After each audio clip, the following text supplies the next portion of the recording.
Depois que passa a euforia do "Ê, vamos ter um filho, que legal, que coisa maravilhosa", logo vem o pensamento do "Ih, mas onde que ele vai dormir? E aquelas quinas, ele vai bater a cabeça, meu Deus, é um desespero". Na verdade, não é. Se você assistir esse vídeo cheio de dicas para você tornar a sua casa um verdadeiro ninho para a chegada do bebê.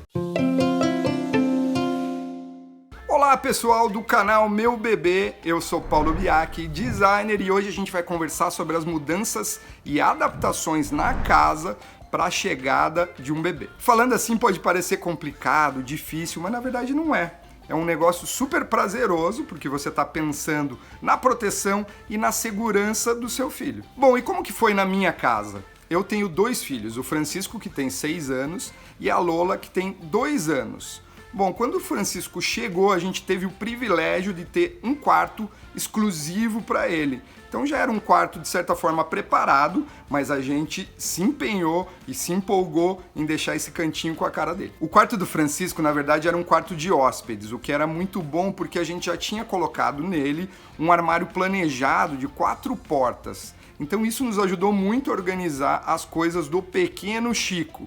Mas a gente não deixou de lado uma coisa que a gente achou super importante, e aqui fica uma dica. É necessário ter uma grande bancada para troca de fralda, aquelas trocas da madrugada que com certeza você vai fazer várias e inúmeras vezes. Como nós somos designers de produto, a gente projetou essa bancada e fez num marceneiro. A gente fez uma bancada, e aí eu deixo uma dica para você, ultra silenciosa. Saiba, meus amigos e minhas amigas, que você vai precisar ser um ninja na madrugada e tudo o que você quer é não acordar o seu pequeno bebê. Mas, Paulo Biaki, como fazer uma bancada silenciosa se tem porta, gaveta? Aí que tá o segredo. Não economize em dobradiça e não economize em corrediça.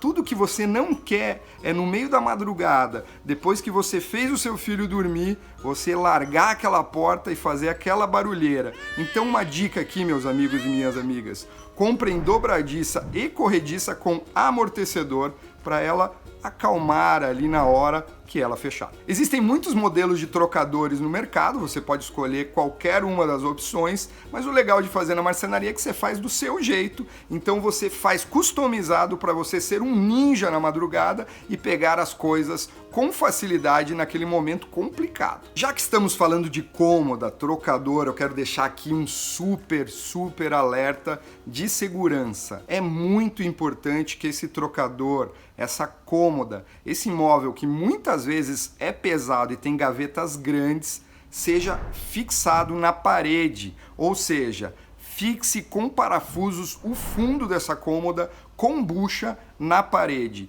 Muitos acidentes já aconteceram quando a criança cresce um pouquinho, sobe nas gavetas e esse móvel cai por cima delas. Isso é uma segurança essencial para o seu pequeno bebê que vai crescer. Mas, Paulo Biaki, como vocês são organizados, como vocês são planejados, né? Tinha um armário, tinha uma cômoda que vocês desenharam. Mas olha só, 2 coisas a gente não super planejou. A poltrona de amamentação e também o berço. Mas como assim, Paulo Biaki? Então o Francisco dormiu no chão, você não planejou? Não foi bem assim. Na verdade, a gente herdou um berço que era da Carol, a minha esposa. Ela mesma usou quando era bebê, um berço lindo, que tem uma pegada vintage, que a gente gosta muito. Então um berço mais antiguinho, mas maravilhoso, que praticamente toda a família dela utilizou quando era bebê. E aí fica mais uma dica minha para você, que móveis com história têm uma sustentabilidade afetiva muito legal. São móveis com história, com passado, cheio de afeto. Isso eu acho muito, mas muito legal. Mas claro, móveis mais antigos precisam de uma manutenção e você tem que estar ligado na segurança. Eu peguei esse móvel, desmontei inteiro, remontei, troquei parafusos, vi se o sistema estava funcionando, deixei ele certinho para a chegada do Francisco. E vamos falar sobre a famigerada poltrona de amamentação. Nós, como designers, sempre achamos a poltrona de amamentação um trambolho, uma coisa que não combina com o quarto da criança. Muita gente gosta daquela pompa, mas nós não gostávamos. A gente gosta de uma coisa mais minimal, mais limpinha, e a gente não encontrou nenhum modelo do jeito que a gente queria no mercado. O que a gente fez? Improvisou. Pegou uma poltrona da sala, que a gente já tinha há muito tempo, que a gente achava bonitinha, mais baixinha, e o que deu? Foi horrível. Foi horrível, meus amigos. Desconfortável, completamente desconfortável para aquelas madrugadas e dias difíceis desse começo de jornada num pequeno bebê. Então, meus queridos e minhas queridas, pensem com carinho na poltrona de amamentação. Na verdade, pensem no dia a dia de como vai ser a amamentação. Tem gente que não usa a poltrona. No caso, a gente usou e depois a gente deixou de utilizar porque ela estava tão desconfortável que o mamar era dado na própria cama, na nossa cama no caso. Agora vamos falar sobre segurança para a chegada desse pequeno bebê e também para a fase de crescimento dessa criança que vai aprontar um pouquinho e eu já posso te dizer, ele vai aprontar, ou ela vai aprontar, porque eu tenho dois, assim, que aprontam, viu? Já na parte de segurança, se vocês tirarem um dia para resolver isso, é uma missão completamente possível. Hoje em dia, a gente tem muitas opções no mercado de itens que fazem essa segurança do dia a dia, como protetor de quina, por exemplo.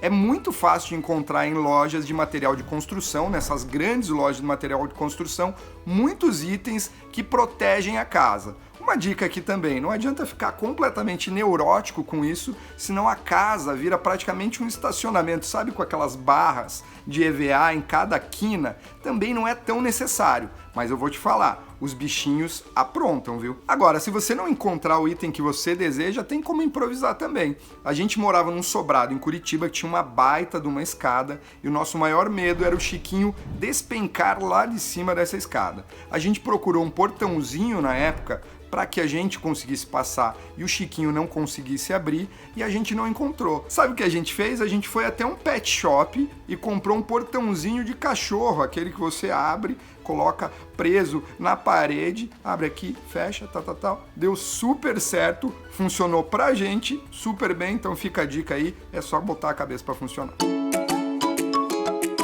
Uma outra dica muito legal são os fechos de gaveta. Eles funcionam com fita adesiva, são duas peças. Você coloca uma na gaveta na parte de fora, uma na próxima gaveta ou no batente ali do armário e daí tem um fecho de borracha. As crianças não conseguem abrir, quando você precisa abrir a gaveta é só tirar e abrir. É uma boa dica. Falando de segurança em relação à parte elétrica da casa. Quando a gente não está acostumado com criança, a gente tem um emaranhado de fios pela casa que a gente quase não percebe, mas é importante pensar que a criança é xereta, ela pega, ela puxa, então cuidado com os fios, tem muito equipamento bom para isso também, aquelas molas que organizam fios, isso vai tirar um pouco a atenção da criança. Outra coisa importante são os protetores de tomada. Sim, elas colocam os dedinhos nos furos das tomadas e tem protetores específicos para isso, super fáceis de encontrar. Um outro item indispensável de segurança são as redes de proteção de janela. Isso é indispensável, tem que colocar na hora que você optou em ter uma criança.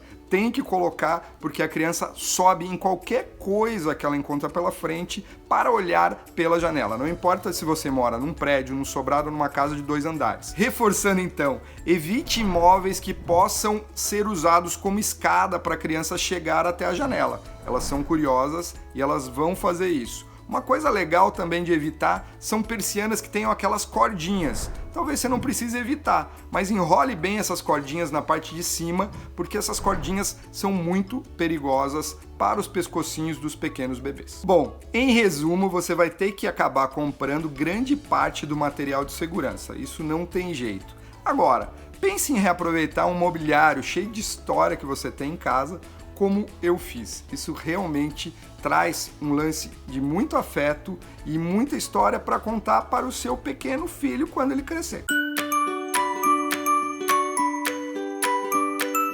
Eu já ia me esquecendo, uma das dicas que eu gostaria que alguém tivesse me dado antes de eu ter o pequeno Francisco. Então vou entregar essa dica maravilhosa para vocês.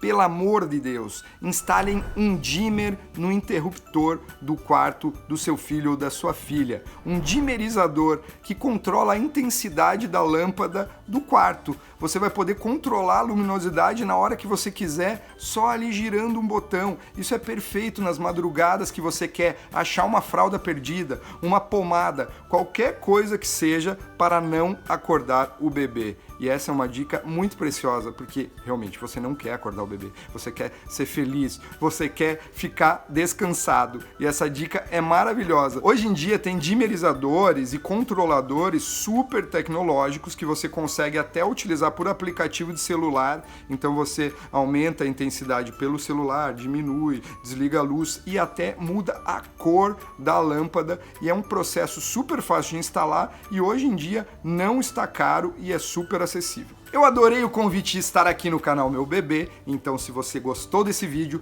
deixa seu like, compartilha e se inscreva no canal. Um abração, boas reformas, tchau!